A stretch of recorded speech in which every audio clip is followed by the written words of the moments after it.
Assalamualaikum warahmatullahi wabarakatuh. Hai teman-teman, sobat ngaji bahasa. Selamat datang di podcast kita kali ini, yang dimana kita akan ngobrol santai tentang seluk-beluk pembelajaran bahasa Arab dengan cara yang asik dan mendalam. Oke, aku Zikrina, dan di episode kali ini kita akan membahas topik salah satu mata kuliah di dalam jurusan pendidikan bahasa Arab, yakni Qiraah Muwasa'ah. Dan kita akan fokus membahas tentang tips menghadapi teks sulit dalam Qiraah Muwasa'ah. Di sini aku nggak sendirian ya, aku ditemani oleh dua orang di sebelah saya. Yang di kanan saya nih Kak Fian sebagai tamu. Halo Kak Fian, bisa disapa dulu dong teman-temannya. Halo semua. Dan di sebelah kiri saya nih Kak Rifi. Halo Kak Rifi, bisa disapa dong Kak. Halo semuanya. Ya, di sini kita sama-sama mahasiswa ya teman-teman, dan di sini kita akan ngobrol dan diskusi santai tentang topik kita kali ini. Oke, langsung aja kita ngobrol dulu ke Kak Rifi. Oke, Kak Rifi mungkin bisa perkenalan diri dulu ke teman-teman semua, dan sekalian bisa mungkin bisa ngasih sedikit gambaran tentang Qiraah Muwasa'ah ini. Gitu, Kak. Oke, baik, terima kasih atas waktu yang telah diberikan. Sebelumnya perkenalkan, nama saya Muhammad Rify Al-Ka'bah. Kebetulan sekarang juga saya sedang menjalani mata kuliah Qiraah Muwasa'ah. Jadi gambaran umum ya tentang Qiraah Muwasa'ah. Betul. Jadi Qiraah Muwasa'ah ini kan kita jalani di semester 4.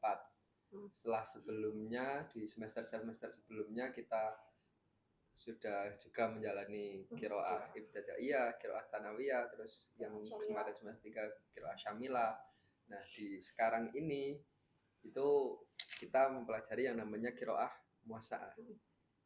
Dari qiraah sendiri itu kan merupakan salah satu dari 4 maharah pokok yang ada di dalam bahasa Arab. Ada istima, ada kalam, qiraah sama kitabah. Nah, di sini qiraah muwasa'ah. Otomatis kalau kita lihat dari segi maknanya, qiraah yang ini sudah yang paling akhir dari sebelumnya. Dari marhalah-marhalah sebelumnya di qiraah muwasa'ah ini kita harusnya sudah paling expert lah dalam pembelajaran. Jadi teks-teks yang diambil pun dalam qiraah ini sebagai bahan bacaan juga pasti tingkat kesulitannya lebih dari tingkatan-tingkatan yang sebelumnya. Ya, dalam menjalani mata kuliah ini ya seperti sebelum-sebelumnya ya kita menganalisis teks dan yang lain-lain, bagaimana ya qiraah kan membaca, bagaimana bacaan kita menjadi lebih baik, enggak hanya membaca tapi dapat memahami secara utuh, yaitu di qiraah muwasa'ah. Mungkin seperti itu kalau dari saya. Oke, berarti membaca dan memahami teks secara utuh. Ya. Dimana kita udah di tahap yang termasuk atas ya sih Kak? Oke. Itu ya teman-teman ya.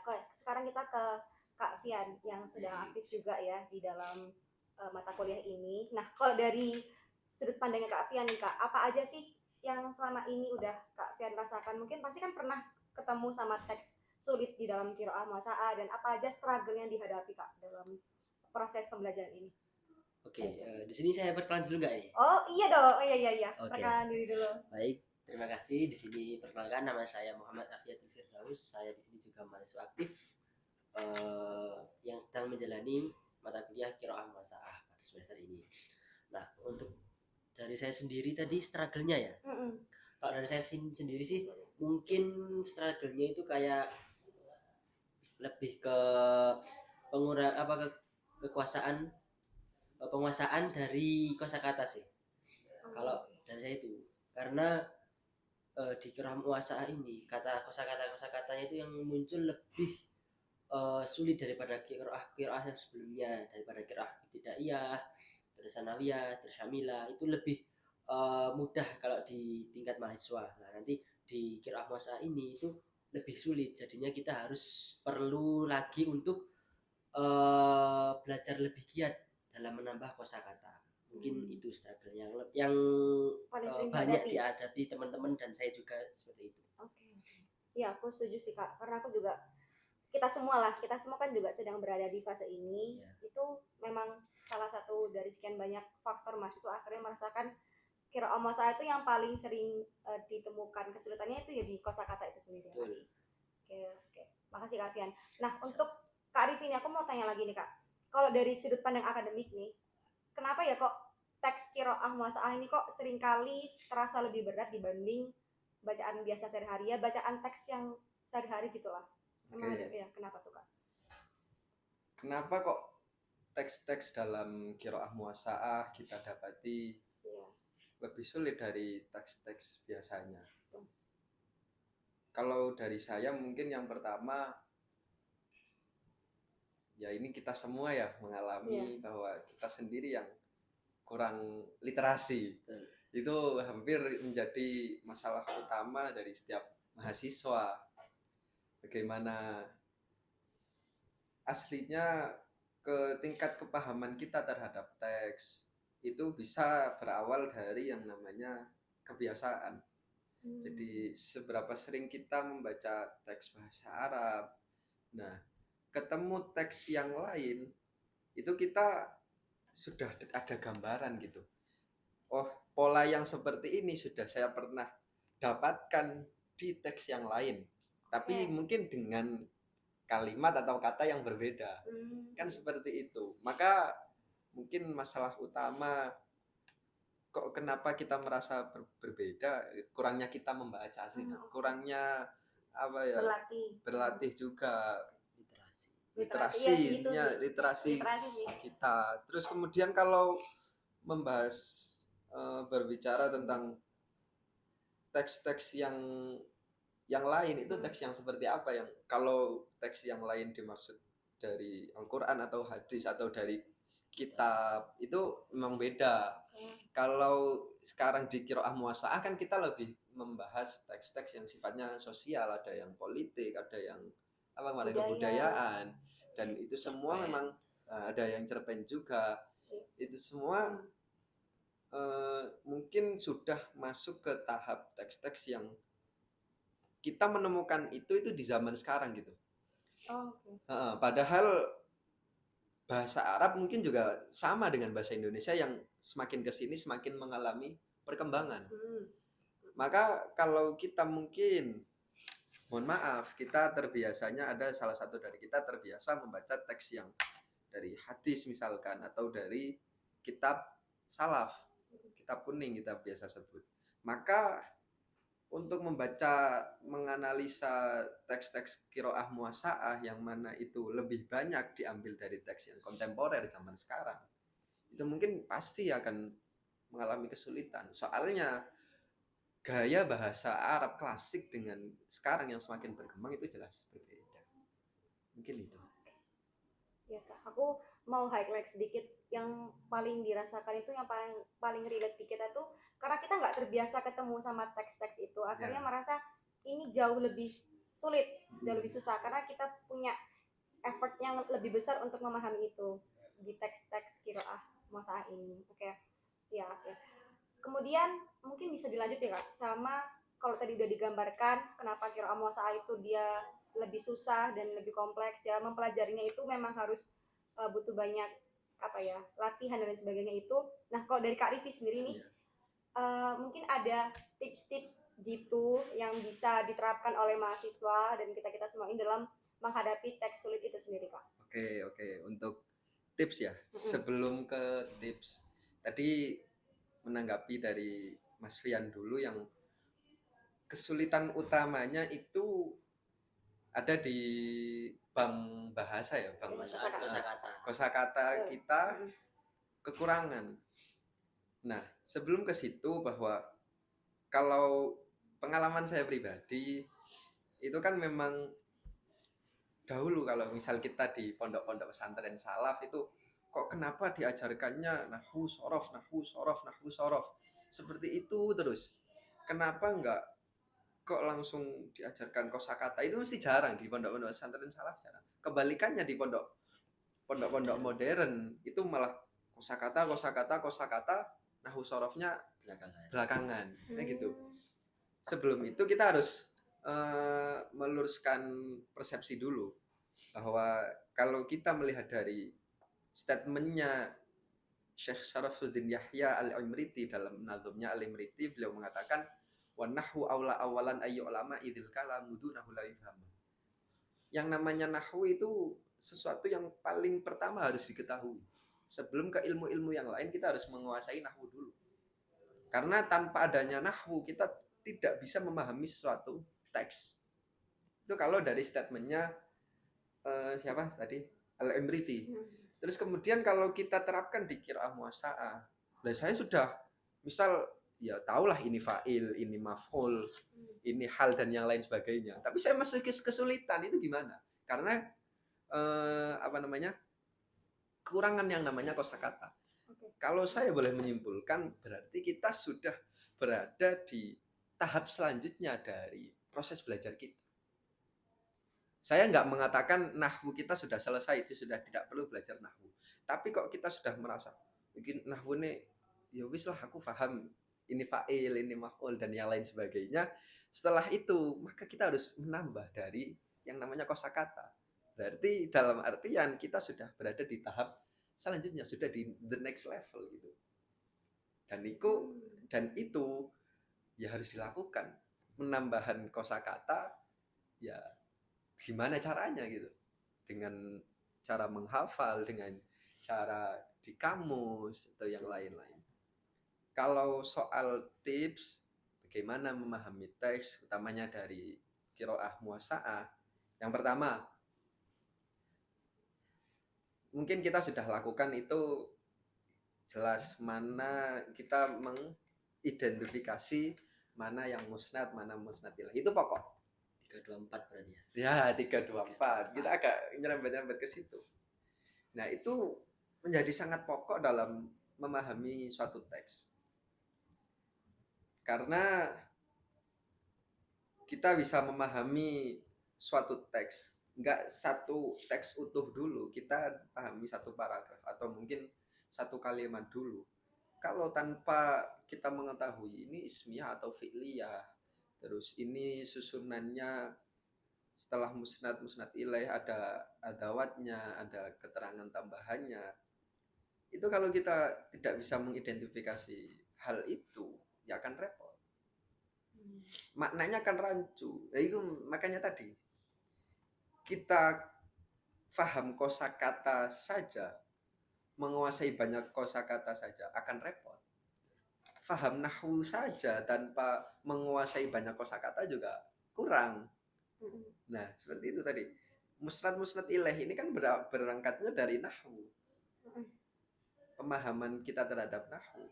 Nah, kita tahu arti dari perkata, tapi tidak tahu kedudukannya. Bagaimana kita akan menyusun itu? Seperti itu. Yang penting kita paham bagaimana pola teks itu, susunannya bagaimana. Mungkin kalau tips-tips yang lain mahasiswa sudah bisa lah dengan caranya sendiri. Atau mungkin dengan cara-cara yang instan. Tapi kalau mau benar-benar paham secara utuh, secara total ya seperti itu. Menguasai kosakata, menguasai susunannya. Mungkin itu. Oke, terima kasih Kak. Disuruh nanggapi ya. Oke, boleh. Jadi emang sih kalau kita belajar tentang kosakata aja, tapi kedudukannya dari nahwu dan sorof itu kita kurang, itu emang pengaruh. Soalnya saya sendiri kalau kadang itu memahami kosakata, itu memahami isi teks itu kadang nggak tahu arti dari kosakata. Tapi kalau saya kan dari salaf ya, maksudnya backgroundnya di pondok salaf. Jadi kadang tak gini, Betawi ini gini gitu. Iya, Jadi iya. kadang pahamnya itu dari bukan dari kosakata, tapi lebih dari ke tata bahasa. Jadi seperti itu. Kalau dari saya seperti itu. Kalau dari Kak Fian sendiri, mungkin ada apa ya? Kan tadi kan Kak Revi dalam memperjelaskan satu dua hal dan tips. Nah, kalau dari Kak Fian sendiri yang paling merasakan tips yang paling ini loh yang bikin aku akhirnya bisa memahami teks qiraah itu kayak gimana Kak? Ya betul tadi yang sama kayak kita di samping yang kosakata juga harus nahwu sorofnya juga harus kuat. Tapi itu juga butuh effort sedikit sih kalau mau, maksudnya dua-duanya jalan gitu loh. Kalau kan kadang kita itu ada kata yang harus fokus salah satu lah gitu. Tapi kalau fokus salah satu nanti yang satunya gimana? Soalnya ini harus berjalan dengan beriringan. seperti itu. Oke. Harus pintar-pintar membagi fokus kita lah, sama-sama pentingnya soalnya seperti itu. Terus aku kepo ya kak, kalau kak dari kak Ken dulu pernah nggak ngerasa udah benar-benar mempelajari teks ini Ya. tapi tuh nggak ngerti-ngerti? Oh, Terus, pernah. ya itu kira-kira kenapa dan gimana kak Ken menghadapi itu? Kalau saya sih biasanya itu kalau ini agak keluar dari itu ya, maksudnya keluar dari kata-kata kosakata, terus dari nahwu sorof, dari itu. Kalau saya sih biasanya itu gara-gara kan kita ini Gen Z ya, pasti nggak asing dengan kata-kata bad mood sama mood yang bagus. Kalau saya biasanya kalau good mood ya, good mood sama bad mood. Kalau saya biasanya bad mood itu meskipun saya paham banget tentang oh ini kata-katanya ini, nahwu sorofnya kedudukannya ini, kalimatnya ini sebagai ini. Tapi kalau kita sekarang itu waktu itu bad mood, pasti nggak akan bisa masuk. Istilahnya gini, kalau kita mau mempelajari sesuatu hal itu kita harus fokus ke hal itu dulu. Kalau kita nggak fokus, kita pikirannya gamblang kemana-mana, itu pasti nggak akan bisa memahami teks tersebut. Jadi kalau dari saya sering-seringnya seperti itu. Di lain yang tadi ya kekurangan kosakata tadi sama yang nahwu sorof yang itu kalau dari saya. Oke. Seperti itu. Wow, teman-teman banyak banget ya yang udah kita dapetin sejauh ini. Oke, langsung aja ke Kak Rifi, aku mau naik sedikit lagi. Berarti sebenarnya memahami teks qiraah itu yang lebih bagus itu kita menerjemahkan per kata dulu atau menyimpulkan secara umum per paragraf atau kayak gimana kak? Secara simpelnya. Oke. Mungkin kalau dalam konteks qiraah muwasaah ini, kalau saya boleh menjawab, harus secara utuh kita paham dari keseluruhan teks. Benar-benar harus secara utuh, karena kita sudah berada di tahap muwasaah, sudah bukan ibtidaiyah lagi, sudah bukan tsanawiyah lagi. Maka dalam memahami teks di mata kuliah qiraah muwasaah ini, kita harus benar-benar memahaminya secara utuh. Kita tahu artinya, kita tahu kedudukannya. Bahkan mungkin kalau kita kaitkan dengan metode yang kita pakai, ada qiraah wasyara, kita bisa menambahi keterangan singkat di situ. Kita bisa mengambil kesimpulan dengan bahasa yang lain. Kita bisa mengganti bentuk pola kalimat yang ada di teks asli. Nah, itu sudah berada di tahap muwasaah, benar-benar di muwasaah. Kita paham secara artinya, kita paham secara kedudukannya, akhirnya kita bisa menyimpulkan apa yang sebenarnya dimaksudkan, apa yang diinginkan dari teks tersebut. Oke. Kalau dari Kak Fian sendiri? Kalau dari saya ya, mungkin agak berbeda sih dari Kak Rifi ya. Kalau dari saya itu lebih baik kita kan tadi dibahas di awal itu banyak mahasiswa yang kembali lagi di penguasaan kosakata. Jadi kalau saya itu lebih kita baca dulu. Nanti kita kira-kira apa yang kosakata apa yang misal dalam satu kalimat seret ada satu kosakata yang kita nggak paham, ya itu aja yang kita cari. Terus nanti setelah itu digabungin. Tapi akhir-akhirnya tetap nanti kita harus memahami keseluruhan. Cuma itu hanya prosesnya aja. Gitu. Kalau saya dari situ. Oke.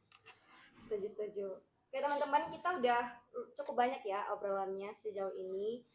Yang paling penting dalam memahami teks qiraah muwasaah itu tadi yang aku highlight di awal, bahwa kita nggak bisa akhirnya itu